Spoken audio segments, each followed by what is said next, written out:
लाशों को सीढ़ियां बनाकर ऊपर चढ़ता गया।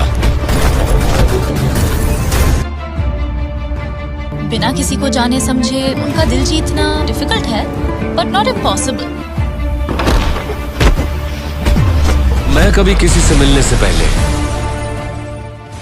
नमस्कार दोस्तों, एक बार फिर से आप सभी का स्वागत है बॉलीग्राज स्टूडियोज में और मैं हूं आपके साथ अनुष्का त्यागी। दोस्तों मैं एक बार फिर से आ गई हूं एक नई कहानी के साथ में, तो मेक श्योर आप इस वीडियो को अंत तक जरूर देखें।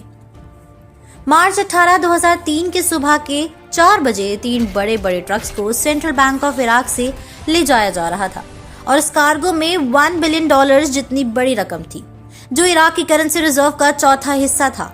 और इस लूट को अंजाम देने वाली टीम को लीड कर रहा था कुशै हुसैन, जो इराकी डिक्टेटर सद्दाम हुसैन का बेटा था। लेकिन कुशै इस हाइस्ट को करने के बाद आसानी से भाग नहीं पाया था। इस रॉबरी के कुछ महीनों बाद बाथिस्ट रिजाइम के दौरान यूएस आर्मी के 101 एयरबॉर्न डिवीजन और स्पेशल फोर्सेस ऑपरेटर्स की टीम के साथ कुशै का एक बहुत बड़ा शूट आउट हुआ, लेकिन फिर भी पैसों का एक बड़ा हिस्सा बरामद नहीं हुआ।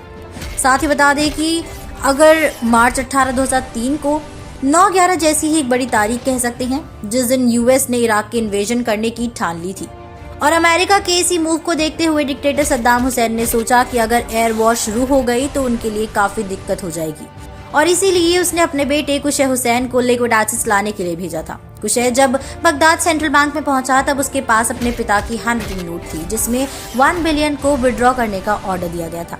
उस वक्त सद्दाम हुसैन का काफी खौफ था और इस वजह से बैंक ऑफिशियल्स ने कुशै को पैसे ले जाने दिए।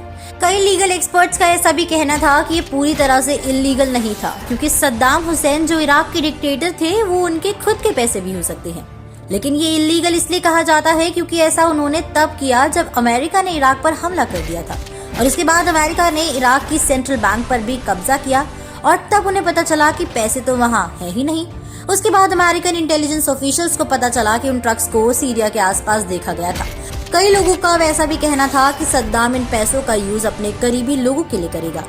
कुछ दिनों बाद कोलिशन फोर्सेस ने $650 मिलियन ढूंढ लिए और सद्दाम के दूसरे बेटे उदय के पैलेस को भी छानबीन किया और उसके बाद उन्हें कुशै की लोकेशन का भी पता चल गया और उन्होंने उसे और उसके भाई मौसुल को, जो नॉर्थ इराक में थे, वहां उन्हें पकड़ा और उसके पैलेस के बाहर अमेरिकी ट्रूप्स ने टाओ एंटी टैंक मिसाइल से फायरिंग की और अंदर मौजूद सभी लोगों को मार भी दिया था। और वहां से उन्हें सेंट्रल बैंक के $350 मिलियन मिले, लेकिन आज तक सद्दाम हुसैन का कोई पता नहीं चला है और ना ही बाकी के पैसे मिले हैं। इस रॉबरी को दोस्तों दुनिया की सबसे बड़ी रॉबरी कहा जाता है और साथ ही एक ऐसी रॉबरी थी जहां ना तो एक भी गोली चली और ना ही किसी की मारपीट हुई। सब बड़े आराम से हुआ और ट्रक भर के पैसे ले जाए गए। और इसी तरह ही बड़ी रॉबरी साहो 2 का भी हिस्सा होने वाली है, जिसे प्रभास अंजाम दे सकते हैं। तो दोस्तों कैसी लगी है आपको ये हाइस्ट वाली रियल स्टोरी? हमें कमेंट सेक्शन में जरूर बताइएगा। साथ ही बने रहिए और देखते रहिए बॉलीग्राज स्टूडियोज को। हमारी आज की राइटर है मनीषा विधानी।